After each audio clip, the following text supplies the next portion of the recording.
আজকের এই রেসিপিটা খেয়ে আপনারা পুরো ফিদে হয়ে যাবেন। ফুড লাভাররা যারা আছেন তারা কিন্তু আর কখনো ভিন্ন সাধারণ কিছু খেতে চাইবেন না, এই জিনিসটাই বারবার খেতে মন চাইবে। বিশেষ করে কোরমা পোলাও যারা খেতে, বিরিয়ানি, এটা আর খাবেন না। জাস্ট শুধু এই খাবারটা দিয়ে আপনি সবসময় খাবার খেতে চাইবেন। আপনারা এখানে স্ক্রিনে খেয়াল করছেন, আমি কিন্তু এখানে খোসা নিয়ে নিলাম, কিসের লাউর খোসা, সাথে একটু লাউ দিয়ে দিলাম, দিয়ে আমি এটাকে একবারে শুকিয়ে এটাকে সিদ্ধ করে নিলাম। সাথে আমার বাগানের কিন্তু মরিচ দিয়ে দিলাম। মরিচটা আপনি আপনার স্বাদ মতো দিবেন, দিয়ে আমি এটাকে ভালোভাবে ব্লেন্ড করে নিলাম। আপনারা চাইলে এটাকে পাটায় পিষে নিতে পারেন।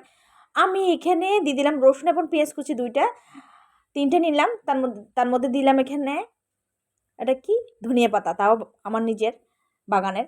দিয়ে আমি পরিমাণ মতো কিছু তেল দিয়ে দিলাম। তেলটা দিয়ে পেঁয়াজ কুচি দিলাম 2টা, সাথে দিলাম ধনিয়া কুচি। আমি এখানে পেঁয়াজ কিছু ব্লেন্ডার করে দিয়ে নিয়েছি, রসুনও কিছু ব্লেন্ডার করে নিলাম, সাথে ধনিয়া পাতা কিছু ব্লেন্ডার করে দিয়ে এগুলো সব একসাথে মিক্স করে নিয়ে এখন তেলে ঢেলে দিলাম। তেলটা যখন গরম হবে দেখবেন এটা দেখতে যেমন, খেতেও ভীষণ ভীষণ।